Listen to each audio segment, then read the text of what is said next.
It's a pleasure to be back with you again on a Friday, and you know how we do it on Film Focus every Friday. Yes, I know. We went on a little bit of break, but guess who's back and refreshed?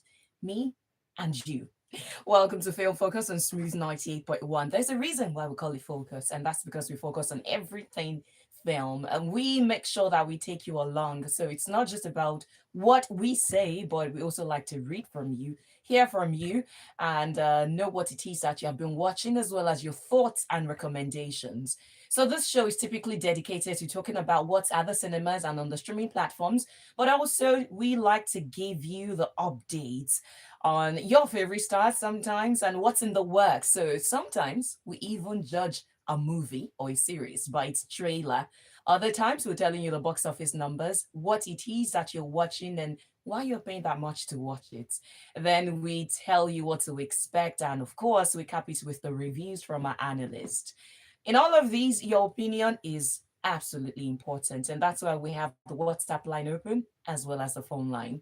So the WhatsApp line to say hello to us on and to tell us your watch list is 0911 999 0981. Again, 0911 999 0981. And you can call us on 0700 2255 981. Again, 0700 2255 981.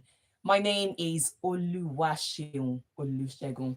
Today, I am not running solo.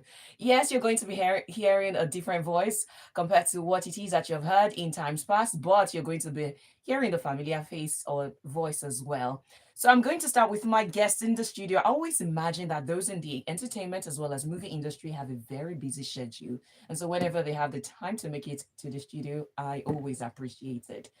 Earlier, before coming on the show, I call him a kingmaker, and he was being very modest and humble about it. And I insist that he is a kingmaker. He's a filmmaker, he's a storyteller, and he's behind some of the biggest stories that we watched in the last year. So please give it up for the one and the only CEO of Inkblot Studios. That is Chinaza Onuzo. Good morning. Good morning. I'm happy to be here. Thank you for joining us. How are you doing this lovely I'm doing morning? well. I mean, as well as we can. January was a long month. I went entering February, the month of love. So, you have to prepare yourself for what is coming. What was long about January? It's 31 days after a dirty December. That was very dirty for most of us. So, you have to pace yourself. Exactly. And we were doing marketing for a film as well. So Oh. January was long. But we Hmm. bless God, we are now in February. Yes, and we are now having things to watch and look forward to for the movies or in the at the movies. Now, talking about that, one time we were on this show and we're talking about if it's possible, the possibility of everybody taking a month for themselves in Nigeria. This is what I mean. We somehow know that December is for Funke Akindele, and we're going to talk about that. And we also know that February is for love. And so whoever tells the sweetest and most mushy story is going to have love. So we thought, is it possible for different filmmakers and different studios to take a month and lock it down and just tell any kind of stories? Maybe somebody could take October and discuss or release movies related to independence and whatnot. So that's where we're starting. Okay, so what I would say is that for theatrical films, there are windows, right? So there are times of the year that people come out more. So December into January is the biggest Christmas, New Year's, and the time around is roughly 30% of all cinema going happens in those 2 months, or maybe even 35, depending on the cinema you are in. And so, of course, Funke Akindele is the largest contributor to that number. Over the last few years, she sold between 50 to 60% of all tickets sold in Nigeria over that period. Mhm. But of course, Tony also sells tickets there. There's always one or two big Hollywood films, AY. And if you go back 10 years ago, Wedding Party was Yeah. also involved. So that has always been a core area. And of course, as you can imagine, because it's the largest, it's the most competitive. So if you want to come to December, you have to bring your A game. You have to have the film that people want to see, etc., because it is the highest volume competition in Nigeria for cinemas. And we have debated it to death. Now, what is also happening is we are opening new windows. So Valentine's window is a window that has opened. Last year, Timony scored a really big hit with Real Love, did almost 400 million in the box office. and he's coming this Valentine's with Love and New Notes. So you have a February, which, as you said, is a time for lovers, for love, the love stories, and the audience is primed for that. Now we have what we call the main public holiday period, which is end of Ramadan, Easter, Ilea, June 12, May 1st. So all those five public holidays, which translate to about 10 public holiday days, fall usually between March and June. Democracy Day as well, right? So that period usually has a lot of big films, right? So that is now becoming an increasing position of interest for filmmakers. Last year, you had Labake, you had Owambe Thieves, etc., etc. So people know that those public holiday periods in the first of the year, between March and June, is where you want to have your big films. And it can be anything. It can be comedy, it can like a Josh Ekbo, it can be epics like Labake or Iyalode, it can be family drama. So what we find is that the genre doesn't matter. Is the question is, are you able to excite your audience, to delight them and make them want to come out to the cinemas to see their favorite stars? Because Nigeria, as you know, is a very star-driven market. Okay, so talking about exciting your audience and piquing their interest and getting them to come out of their comfort zone, which is their house, literally, and to the cinemas. What's the most adventurous movie that Inkblot has made or that you've been involved in that you wanted to push the taste? And the reason why I'm asking this is because again, we've debated this on the show before with my analyst, and we said it feels like the filmmakers in Nigeria just keep experimenting. What do they like? What don't they like? What At some point it feels like you figured out a formula and they don't show up as much as you would expect. So what I would say is that the first thing a filmmaker has to do is make the film they want to see, and then try to basically work to ensure that you have an audience that likes the things you like. It is because you remember you make a film 3 months, 6 months, 9 months, a year in advance. It is always hard to predict what the audience is going to be at the time of release because anything could have happened, right?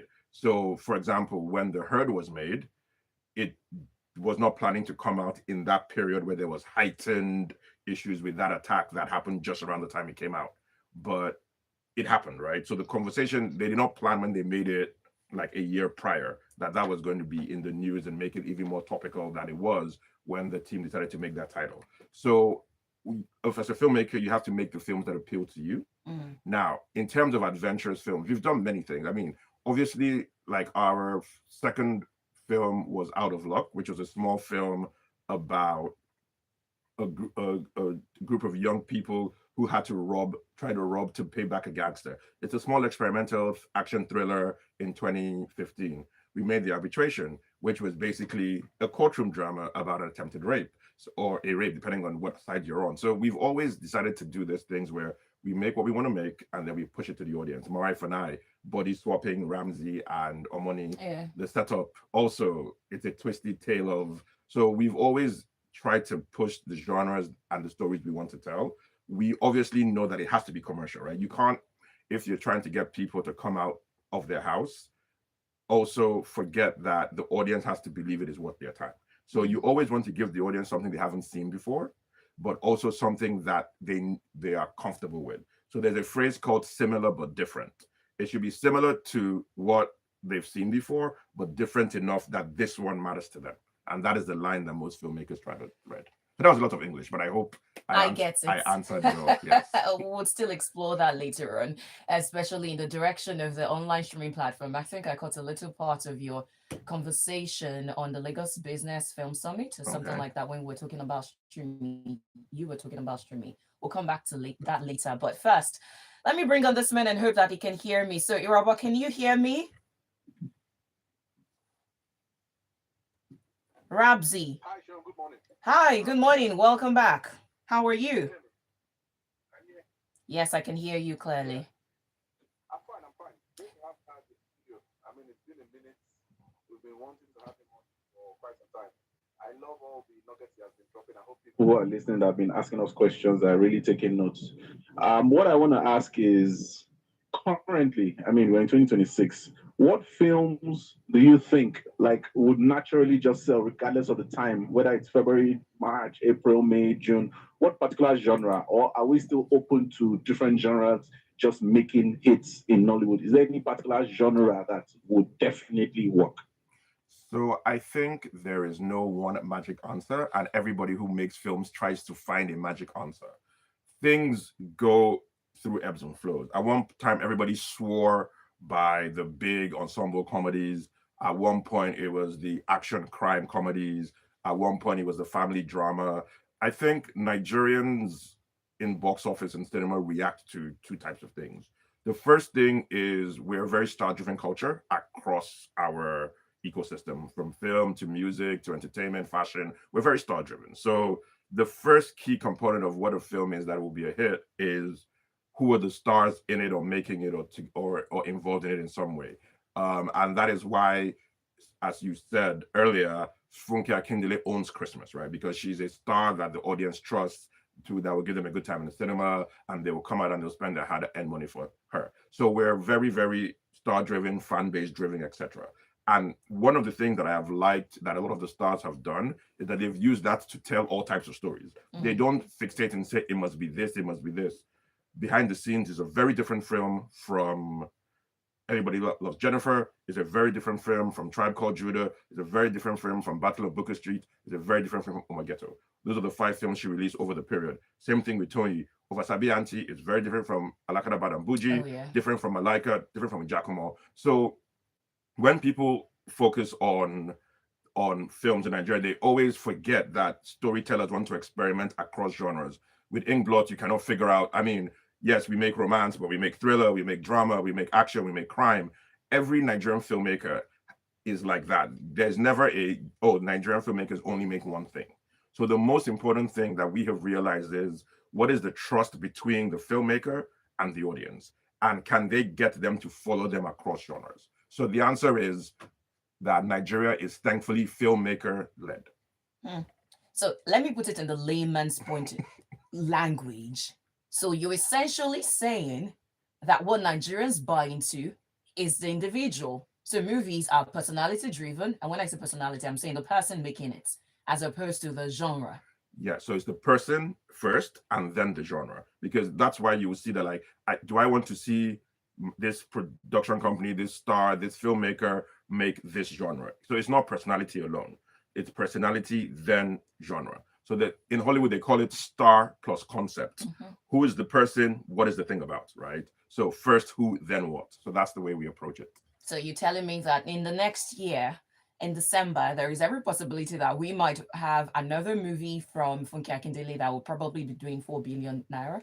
Well, I think that it is within the realms of possibility if you just look at how many tickets she sold over the years and what the ticket prices would generally be. So the thing is that when you do the math, you can think through what do you think ticket prices will be, how many tickets do you think she would sell, etc., because she's generally sold anywhere between 350,000 to 450,000 tickets over the last few years. So if the ticket price is, I don't know, 8,000 naira in December next year, 9,000 naira, that sort of tells you that if she makes a film and the audience receives it like they normally do, that sort of tells you around where the box office will be. Well, away from the streaming, or rather from the cinemas, let's talk about streaming. Okay. Here last year, when the news went out that Kava had been born, we were a little bit excited about it. Just a little bit? A little bit, because we have seen some who came out then and it felt like they nosedived. And you know, when you want to be excited about something, but you have been traumatized. Let the past be the past, embrace the future. Optimism is the way to go. Yeah, sell me a Shakespeare line. But I am a writer, I can't help myself. So how has it been with Kava?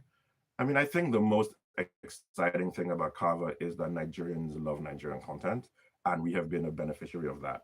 We have gotten a lot of titles from great filmmakers. We have almost 100 films on the platform at the moment, with more to come, and Nigerians are just watching. We're starting small, as you always do, but we're growing. And I think for us, the Nigerian audience needs to trust over time, both the ones locally and in the diaspora, that you're here to stay. You're going to give them the films and the series that they want. They want to see their stars. They want to see the premium content.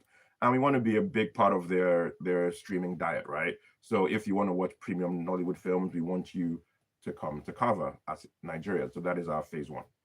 What if I told you that the getting word out there is not as effective, or I don't know what you guys have, I mean, what you think about the putting the word out there But if I gather 10 people right now, do you think five of them would know about Kava?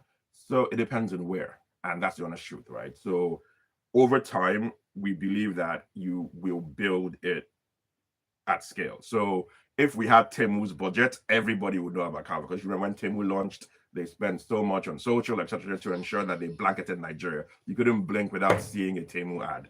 You just had Unfortunately, to go there. no, and it's not a bad thing, because No, no, I it's get you. a blanket strategy, right? So with Kava, we're working with our actor producer and producer partners. We're working with internally funds. So we're building it slowly. And over time, we can see the social media metric in terms of number of people reached, number of people on the website, etc., etc. So our sense is that an increasing number of Nigerians have heard about Kava, and we launched in August. So I think we're 6 months, just over 6 months old. And so for a nascent platform, I think that we're generally happy with where we are. We're adding additional things in addition to the social. If you live in Lagos, you would see our billboards across the way. So we're doing events. So we're building it over time. And my general expectation is, if you called 5 people into or 10 people into a room, if you call them in October and compare them, if you call them in today, more would have heard of Kava today. You call them 6 months from now, more would have heard of Kava then as well. So that is our thing. Over time, we will build. All right, so we should give you more time. No, I'm saying that we will continue to build our awareness over time. Okay, now, in case you're listening to us for the first time, this is Film Focus on Smooth 98.1, and we generally talk about movies, series, animations, documentaries. We give you the updates, and we like to read from you as well. So, we've got different things on the show, and part of it is telling you what Nigerians are streaming on the popular streaming platforms. So, we tend to do the big ones that we know. I mean, many people know and they flock to. So we do 3 platforms, although we have a lot of platforms, but we do 3. That's the red app, we color code them. We call them the red app, the blue app, and the orange app, or I think the purple app. It oscillates between orange and purple. So, anyways, we're going to tell you the top 10 on those streaming platforms, and these are not recommendations. They're just what Nigerians are watching. They're not necessarily the best of the best, but some of them just got added to the platform. That disclaimer is very important. So we'll start with the Red app, and I'll tell you the top 10 TV shows, go on to the top 10 movies on the Red app before going to the Blue app. Number 1, maybe Irabor and I will talk about this one later on. It's Anikulapo, the series. Number 2 is Bridgerton. Number 3 is The Lincoln Lawyer, new season out. So in case you're a fan, you should get there. And number 4 is His and Hers. Number 5 is Unfamiliar. Number 6 is Animal Kingdom.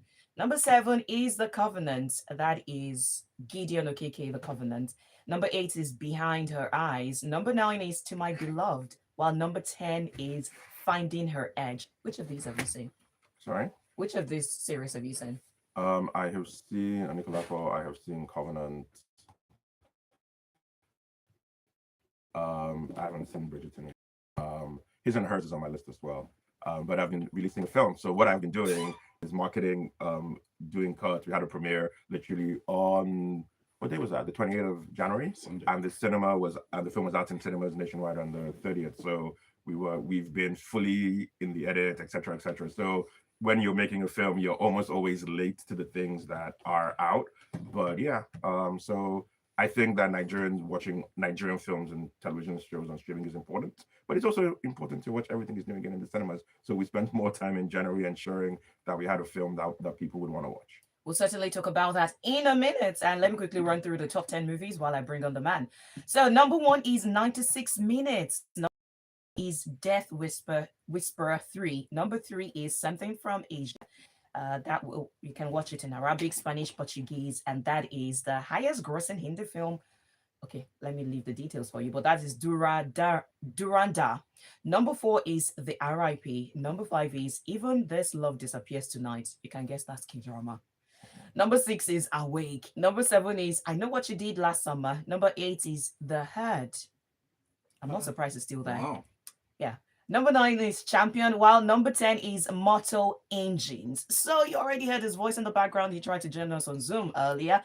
I was supposed to give him a rousing welcome, which is typical of me on Film Focus. So this time I'm just going to say Welcome back to the studio from a little bit of the hiatus. Mm. The one and the only, ever dependable, steady, ever committed Uh-uh. filmmaker. No, he's not a filmmaker yet. Soon, Sha. Soon, Soon. the analyst, the entertainment stakeholder, the movie buff, Uh-uh. the one, the only, Irabor Okosun. Thank you so Hi, much. hi. Seun, Happy New Year. Wow. I I mean, I would know. have settled for lunch, but I mean, this one Happy is New Year also in good. February. That Yes, used so, to do. Yes, we've not seen, you know. Once you see, you know, as they would say that when you wake up is when your mini breaks, or what did they On say? your morning. Something like that. So When you yeah, wake up is your morning. yeah, something like yeah. So welcome to the studio, and let's talk about everything being new again. Mm. I have lots of questions. Please. That will be the first time I'll be seeing Desmond Elliott in a movie in a while. He's been in movies. Me, Yeah. me, Okay, me. you. Oluwaseun, Oh, me. okay. Oh, okay, you personally, Yes. yes. Okay. So I mean, you don't go to cinema now, so. I don't. But I went to watch I know, Ovasabiansi. Okay. So let's talk about the storyline. First of all, your casting, your choice of casting. Tell me about it. So I think let's start with the lead, Mercy Aibe. Mhm. From the second we came up with the story, we knew that we wanted her to play it. Like, so she was at #1 on the list. And so we've obviously worked with her in Palava, and she was great in that. So we just asked her, "Are you interested?" Zulu reached out to her, and she said she sent her the script, and she said she loved it. She wanted to do it.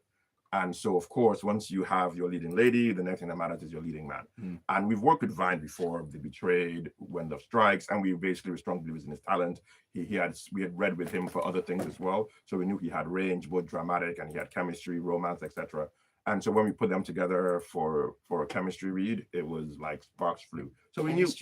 So we knew we had our leads. I mean, Nancy is somebody we've worked with a million times. So like she's like one of our Inkblot family. And so when I got that role, and Nicole did such a good job in creating all these separate characters. So we were like, okay, Nancy normally plays a certain type of role, but Nancy as a firebrand, the audience would really love to see that. So I called her and I told her that this is not normally what you've played for us, but I think you'll be great in it. She's like, Naz, I'm on vacation. I was like, don't worry, read it while you're on vacation. And then she read it and she's like, okay, fine, I'm in. And so she's basically filled that side. Then on the other side, we had Desmond. So obviously, if you follow Inkblot, he was in our first film, and we've been trying to figure out what we can do together that is, it's basically instrumental to the plot, but also not a demand on his time because he's busy, etc. And this was one of those roles where he was the ex-husband who basically betrayed his wife. So he was instrumental to the plot, but the demands were not a lot. And so Bugwemi, obviously, we've worked with her so many times, from Far From Home, set up to many things. So we were like, okay, we wanted her to do the role of Destiny Rose. Bemi is somebody we've also worked with before, so she played the daughter. And that Angel, this was our first time working with her, but of course we heard good things about her from Omani, from YouTube, etc. So we said, okay, let her come on. And it was very great working with her as well. We think that she's going to be very, very, just watch out. Like, she has bags of talent. And it was very surprising because normally when you don't work with somebody, you don't know what to expect. So I think she was the only person on our core cast that we're working for the first time. And then we had a group of people that we just loved. So like Alvin, Olumide, Shama, they don't care. So they just came, we needed them to be the friends, and they just wanted to add that life, that professionalism that gave us, let the film feel more lived in. And Ngozi Nwosu, I mean, that one was just a gift, right? Wow. So just getting her for those 2 days was like amazing. We'd worked with her ages ago, my wife and I, and we were so fortunate. Even she was like, "You've never hired us me before." I said, "No, we have. We worked together on My Wife and I." She's like, "Oh yeah, but that was 10 years ago. It doesn't count." So I was like, we were so happy that she came. She killed it. So we've been very fortunate for this film. I mean, the cast did amazing. As a director, that's the best thing you can ask for. A cast that basically is committed to telling the story that you want to tell. And yeah, because one of the things for a romance is that it has to be beautiful, it has to be lovely, the chemistry has to be there. So you're going to do a lot of takes, a lot of design shots, etc., etc. And the cast was super committed to making that film, basically. Now, in case he's too fast for you, I will slow down. They tell me this all the time. Yeah. He didn't pick a word of what he is saying or he was saying. He's talking about Everything Is New Again, the movie that was released on the 30th of January, I believe. Yes, it was. Yes, and it's at the cinemas. And only at the cinemas. Only at the cinemas. We'll certainly get to the part where we talk about cinemas and how profitable it is in Nigeria. But first, let's have Irabor's take on it. So you've seen the trailer. Have you seen the movie Yeah, itself? I Oh, have. tell me about it. So this is now the analyst point of view, and please make sure that you are not being diplomatic because he's Always. I don't here. understand. I promise you have But more I am muscle. here. You have So more of course muscles he than should. him. Of So course you he can't, you should be can't be. I mean, diplomatic. I'm when so we confused. had Lilian Odubi for Samedi, I was very, open with her and all that. So I know shake for that one. Mm. Anyway, so like you said, it's a feel good movie. It's for Valentine's, it's love. It has to be beautiful. Check on that. I mean, eye candy actor, lovely, cougar like character in Mercy, who is also a beautiful person. So like they really, really tried in the cast, and I love the fact that they got Olumide and all the other people to spice it up. I like the story. It's a simple, straightforward story. You don't need to, work your head, work your mind. It's just go and have fun, carry your loved one, carry your babe, carry your whatever, and enjoy. Now, my only issue is because of what Nollywood is going through right now. We don't know how profitable January, February, maybe March is. So I'm also worried for films like that, just like something about the bricks that was also released last year around the same time you guys released your own this year. That movie made about 80, 90 million. Are you guys worried about, people's interest in film post December? Do you use that metric to kind of analyze if that film was good as against how much it made at the box office? Okay, so there are two things here that we should unpack, right? So I'm going to use an analogy. It's like how how like football fans start looking at how much a player costs and your net spend and your gross spend, and we always have to separate the fan from the accountant. So as a fan, if your club chooses to go bankrupt, buying Ronaldo, that's their business. Fine. All I care about is Ronaldo on the pitch. Okay. So from the filmmaker's perspective, you can discuss numbers, and that is a secondary part. But from the audience perspective, they don't care whether you make money or not. All they care about is, did I like the film? Okay. Right? Okay. So the goal of a filmmaker coming out at the end of January, because usually you will find that you won't see that many films at the beginning of January. Yeah, we don't. Because the overhang from December is still running, right? So you will now see a lot of films last week of January to say, okay, the December films are sort of coming down, so let's enter early to peak for Valentine's. So that those films, there are so many of them. Dinner at My Place did a few years ago. If you are old enough like me, so like we always have all those. So has always been a date, but you are not chasing December type numbers. Okay. You were chasing basically nice 80, 100, 150. Okay, so that's fair. So that was always what it was. Okay. Until last year, where Timini did 350. So everybody was like, okay, so this is now more lucrative than we thought. Yeah. So everybody's now saying, okay, we can demand more of the Valentine's period. So you would expect to see over the next few years, Valentine's also becoming a core opportunity. Begin from late January, early February. Exactly. And so what would happen, like will happen in Christmas, is more and more films, like Everything Is New Again, will be saying, okay, I want you to come and see this film. Locations, we have actors, we have drama, we have romance. Come and watch this film. And we will all get better at making the audience believe that this is important.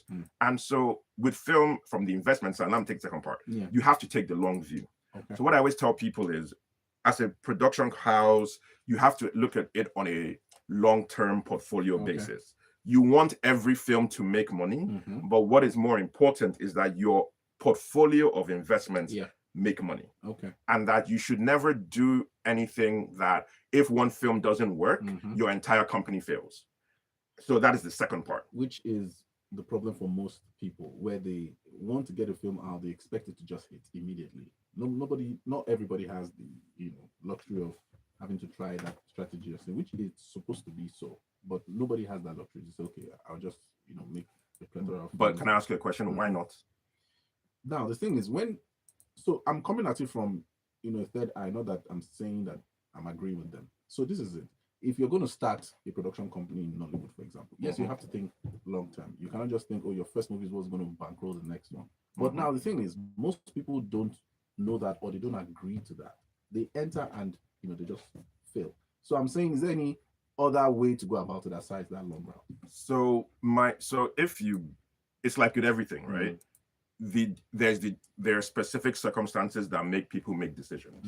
But the general advice is, if you want to be a production company, have a slate, not an individual title. All right. So that is general advice. So I can't speak for individuals who have specific circumstances that make them say it must be one and one and one, because everybody's ability to, because when we started it was one, so our first one was one, but we were able to add our second one and treat it like a slate in the first one, right? So we turned it from one to a slate, and then ever since then we did slates. We didn't do one. And so what I'm saying is, this was as far back as 2015, and almost everybody who's a filmmaker, everybody talks about the value of slates. So if you're a new filmmaker or a new producer, you should be thinking through, what is my slate, as much as you can. And if you need to bring in external financing, if you need to bring in production partners, those are the things that help you share risks. Because my biggest advice to filmmakers is this one that I just said. Never put yourself in a position where the failure of one film can end your business, because there's almost no film that is worth that risk, if we are all being honest, right? Because the filmmaker is about a body of work, so you have to be willing to build a body of work over time. And that paid off. I mean, when you had your slate, when you had the likes of Netflix and Pinecom. Yes, sir. Okay, so this is the part where I ask the question about the profitability of the movies at the cinema, and this is coming as a result of the backlash that Kunle Afolayan got from his comments that he made about getting a movie making 2 billion at the cinemas, and then you cannot make 10 million. Although some said he was being sarcastic, others said it was just what it is. Different takes on it, but my take now is, now I saw someone broke it down, a couple of people alluded to it as well. I've not been able to tell which is true or not, so maybe you can tell me. So someone said it was a tweet, a typical split sheet for Nollywood cinema movies. That's what we have. Yes. Okay, so you see this graphic here? Yes. I made that graphic like almost 10 years ago. So if you look at the sheet, the VAT number there is 5%. So I think I made that so it was one of the most popular, because I used to blog when I had a bit more time. So it was one of the most popular blogs I ever wrote, was what you see in that split, which is the breakdown of the waterfall from cinemas. Yes. Now, everybody throws many things into that. So let me just re-break it for today's world. So let us say that a cinema ticket costs 10,000 naira, right? Now, the first thing that happens is that the government says, thank you very much. I would take my 750 naira in VAT and my 500 naira in entertainment tax. So off the top of first, we pay to various governments 12.5%, which is 1,000, which would be in a 10,000 ticket, 1,250 naira. Now, people argue that, as an incentive, the government can reduce it, give you a rebate. All of that is true, right? Now, but as we are today, the first charge on every ticket goes to the government, right? Now, on the balance that is left, the cinema is the exhibitor of that film. The cinema now pays a royalty to the distributor of the film, right? Which can be Film One, it can be Silverbird, it can be etc. Right? Now that is called a sliding scale royalty. That means is in the first week you air, the cinema will pay you, let's call it 50% of that 800 as a royalty. In the second week, they will pay you 45%. In the third week, they will pay you 40%, etc., etc. So on average, when you roll it all up, the distributor will get paid 45% of what is left, right? So of that 8,000, etc., right? 750. The cinemas will now pay the distributor somewhere. Let's make our math easy. Call it 4,000 naira, right? Now the distributor has gotten that film from a producer, and usually the distributor will now say, for distributing this your film, I'm going to charge you 400 naira. So of that 4,000, I will take 10%, right? And I will give you 3,600 naira. However, in Nigeria, there's something called withholding tax, right? Yeah. So the government says, not so fast. You have paid them 3,600 naira. You must hold 360 naira, which is 10% of their money, as a prepayment on their tax, right? So the producer will now get 3,600 minus 360, which is literally 3,200 naira, right? Roughly. So with all the math that I've done, you can see that of a 10,000 ticket, all things being equal, a producer will get net to them about a third back, right? It may be, now, here's the part that people struggle with. That is the gross return to the producer. Yes. Now, there is what people don't get is marketing expenses are what you call a recoupable expense. So all that fancy English just means that if the distributor pays for marketing on your behalf, they will collect it first before they give you your balance. So let us say that the producer comes and the film costs 50 million to market. The distributor can say, I believe in your film so much, I will do it on your behalf. But before you get your money back, they will deduct the 50 million. So you can see that money will now come from your own share. So when producers say they get a little bit of money, what they mean is that they have to fund the marketing inside their share. So which is why, like, you can end up in a situation where I've made all this money, and let's say I get 200 million back, right? There's marketing expenses of 50 million, 60 million, etc. So what I get back is net 150. And because producers are like, oh, but shouldn't you bear the marketing? And the question is, who is you? Do you get? So there's nobody in that chain right now that agrees to bear the marketing cost. And it feels unfair to the producer. And the producer is like, can't you, whoever the you is, bear that cost? And everybody says, we would love to, but from which money? The distributor says, I only get 10% of your share, which is 3% of the overall. I cannot carry the cost. The cinema will tell you, oh, I have to do diesel, I have to do this, I have to do that. How can I carry that cost? So it sits on the producer. Now, the biggest issue here is scale, right? If I was making ₦1 billion back and they take 100 million for marketing, I don't care. But if I'm making 50 million and they take 40 million, oh, I care. So the solution is not who is doing the marketing. The solution is we need to make bigger films. All of us together.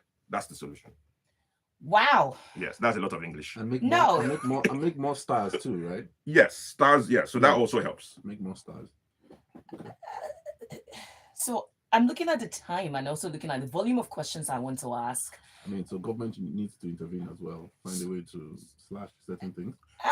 So here's the question, right? What would you, if you were the government and you got this request that the producers and the cinemas need you to waive your taxes? What would the government say to you? I wouldn't know. No, but you're a Nigerian. What do you mean? What do you expect the government to say? I don't know what they would say. I mean, it depends on who. See how he has dodged the question. No, I'm not dodging. He was giving me hard question, a simple question. He has now dodged. No. The question is not necessarily a difficult question. What I'm just trying to say is, with what you've explained, it's clear. We've said it in the studio as well. That graphic, we've used it. My point is, a lot of people now go, okay, taxes. How do we walk around it? Do we get waivers? Do we get whatever? So government, I don't know if they're having any conversations with them, but I can't answer that because I'm not in there. But definitely from a Nigerian standpoint, I would say, okay, well, these guys are working hard. What can we do? We can't just leave it be like that. That's my point. No, I agree. So a VAT waiver would obviously be the first place to start, or an entertainment waiver. But the challenge with those is that they are administrative, right? So in theory, the Ministry of Finance or I guess it's now the NRS director can waive it. But that waiver can be overturned by the very next one.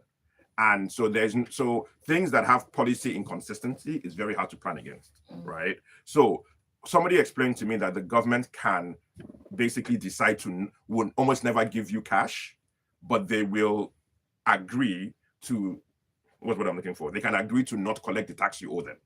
And so a VAT waiver could be a place to start, or an entertainment tax waiver, because we have to believe that it is a social good for Nigerian film and television, but in this particular case, film, to be more profitable, right? So again, remember the volume of questions I said I asked, but I'm just going to ask anyway. One is, if we're looking at waivers, or we're looking at the government making it easier for filmmakers to do business, or for them to make their films in other, So which would you prefer? Would you say waivers, or maybe a blend of both? Would you say waivers or more conducive environment such that the cost of making these things are reduced? That one is economical. So yeah, so a lot of the costs are not driven by things the government can control. Okay. So the government can make it easier in terms of permitting. Almost every filmmaker has an Agbero story. So those types of things are more conducive environments. But for film, 40% of your cost is logistics, another 30% is actors, like post-production is another 15. So the main costs are not things that the government can impact. The government could give you a tax rebate like they do abroad, but that requires approval from the Ministry of Culture, Ministry of Finance, from NRS, and also a bill has to be passed by the National Assembly. So we can know that that's not happening because it takes too long.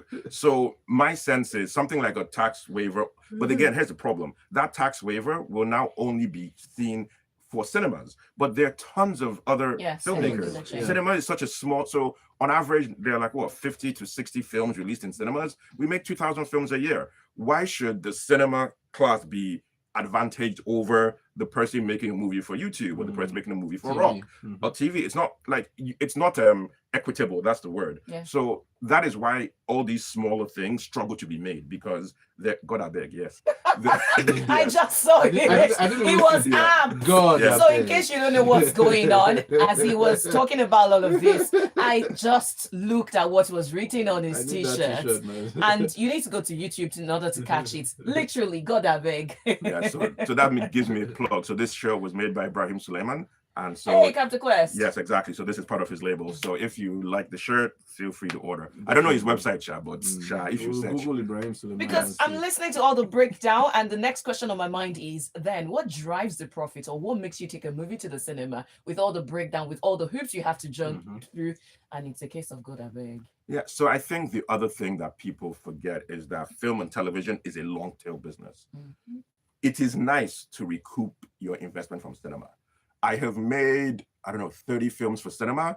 Ask me how many times I've recouped my money from the cinema releases. How many? One. Yeah. It is not a thing that is expected. So our target for our films is usually anywhere from 25 to 50% of our box office, of our budget gets recouped from cinema. But we've even had some films where we made 3 times, 4 times our money. We only lifetime, we only made 5% back from cinema, because the value of a film is forever. It's not in the cinema window. The cinema window is an important window. It's the one that says this is the potential demand for the film. But I mean, every year, and literally when I say every year, I'm not joking, arbitration goes viral because of that very famous clip of Adesua, yada, yada, yada. It's radio, I can't say what she said. That clip goes, it's just gone viral again. It's about that. And we are getting paid every year from somebody licensing the film because that film still exists. Wedding Party is obvious, etc., etc. But like all of our films, people watch them over and over again. We released Far From Home in 2022, and so that's the answer you need.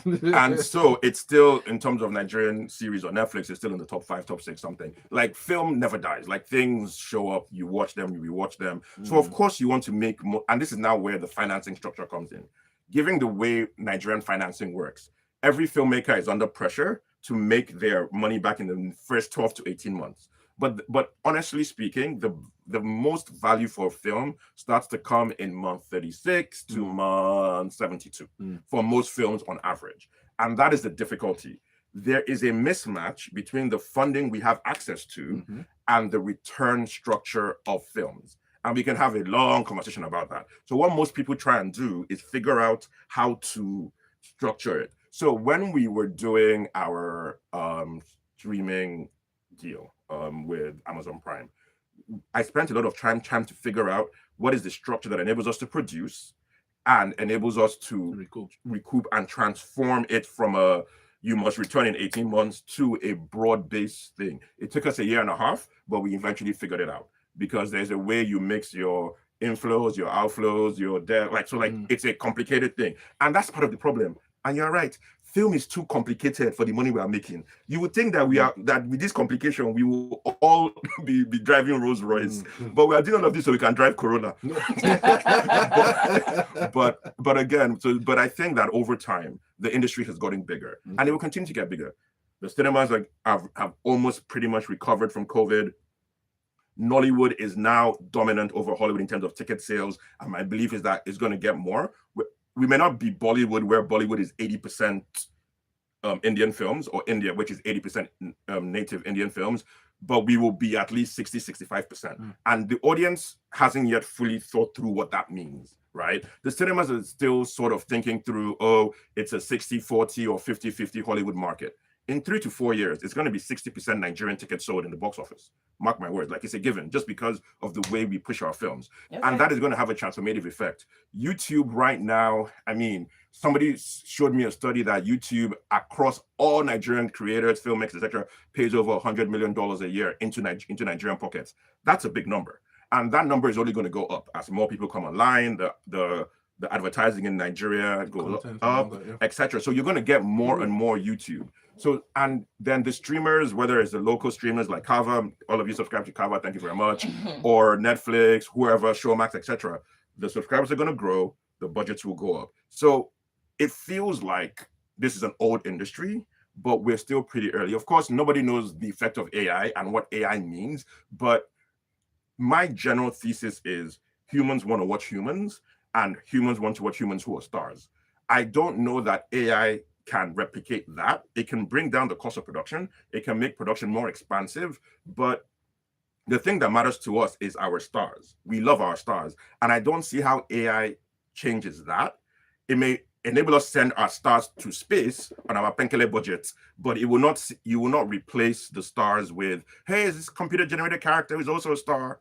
I doubt that. How would you meet that person even, sir? Yes, exactly, Abby. The meet and greet. Maybe you wear AI hats. All right, I wish we could continue with this conversation. Unfortunately, we need to gradually call it a day. But for now, let me take this question from Oluwaseun on WhatsApp. By the way, we've been streaming on YouTube in case you want to be a part of it, but we're almost done. So that means you can go back to watch this and share with someone so that they can have a better insight into the business of Nollywood. And that will be at Smooth 981 FM Lagos. But on WhatsApp, we are 0911 999 0981. So Oluwaseun says, this your guest be like Nigeria lecturer. I know. do you lecture anywhere? You should actually. It's not answering me. Nice. Do you lecture anywhere? No, I don't. I taught ages ago when I was a baby, like in my 20s, but no. Okay. Well, he says, summarily, my question is, if a producer sells 50 million in a cinema, how much does he or she take home after all the deductions? Okay, so let us say that the producer would take home first, if there's no marketing budget, he would take home, what's 30% of 50 or 33%? So that's what? Something 1.5? Like 16, 17.5? 33% of what? 50. Okay. That's 16.5. 16.5, okay. Now, the minimum it takes to market a film in cinema these days, let's call it 10 million. Okay. So let us say that the producer has that 10 million. He would then take home the whole 16. If the cinema or the distributor funds that 10 million, he would take home 6.5. Okay. Now, if he now spends 20 million on the marketing of the film, deficit, and then you have to go and meet the distributor and explain to the distributor how the distributor will get their money back. Okay. And finally, the final question to you. Promotion strategy. I know that there were a number of conversations and number of heated arguments, discussions, some a little bit of backlash again. And when I say backlash again, I talk about Omotola's comments about I'm not going to be dancing to promote anything. I've done the parts and I'm going to market it in one way or the other. But let's talk about promotion strategy. What works in Nigeria? Okay, let me to have broad-based awareness to reach as many people as possible, to then make them come to watch my film. Do we all agree that is true? Yeah. Okay. How much is a billboard? If you wanted to put a billboard in Lekki for 1 month, that Lotsat board, how much do you think you will pay? If you are a big star and you dance or you do a skit or whatever, how many get on social media usually? What do you think? Depending on your following, let's say 1 million to 3 million. Exactly. You could even get more than that on TikTok. Depending on your following, yeah. Exactly. So I can spend 15 million naira to reach, I don't know, call 500,000 people that drive past every day for whatever, or I can shoot something and get 2 to 3 million people. So the dancing thing is about awareness. Every conversation you are having, doesn't matter what your strategy is about awareness. If you're the type of filmmaker who believes that your film will drive your awareness, beautiful. If you're the type of filmmaker that believes that you have to do skits, dancing, you have to do, it's the idea that every filmmaker has to have their own path to awareness is not correct. Every filmmaker's goal is, what is the max number of people that I can get to watch my movie, to leave their house, to press play, to subscribe? And I think that the focus on whether or not somebody else's strategy works for you is like a red herring. People can take a view on whether they feel that it is good or bad that the cinema strategy is working, but that is a different conversation. And that is where everybody is tripping up on, because the question is not, is dancing good, is dancing bad? The question is, what is the right strategy for your film, right? And if it is dancing, by all means, dance. If it is, this is the best film ever, by all means, best film ever. It's there, like casting as well. Yes, like there is no, so let me give you an example on Far From Home. So when we made Far From, and I know you have to go, when we made Far From Home, right? We had a cast of young adults who are the leads, right?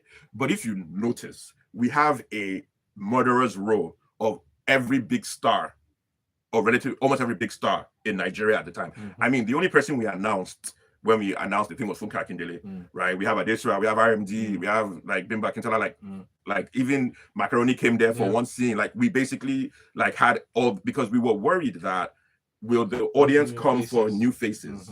But Netflix were like, yeah, thank you for all of those big people, but all the posters is just the kids. And it worked, right? So the big awareness, the big success of it, those big stars helped, but it was not what we thought it would be. We thought that we needed all those massive stars to drive our awareness, but the audience didn't feel that way. You get what I'm saying? Lagos Love Story, we did this whole song and dance of, oh, we did music video, we did all of those things. Do you know what made that film go viral? The Fontaine song? No, the fall.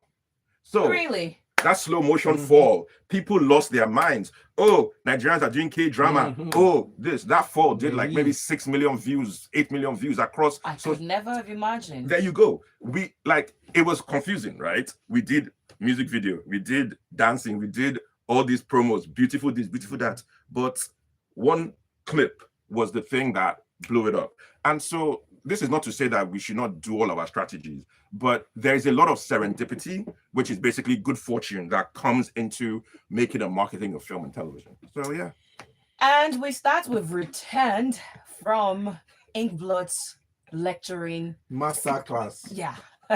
It was an entire masterclass on the business of Nollywood. I tell you.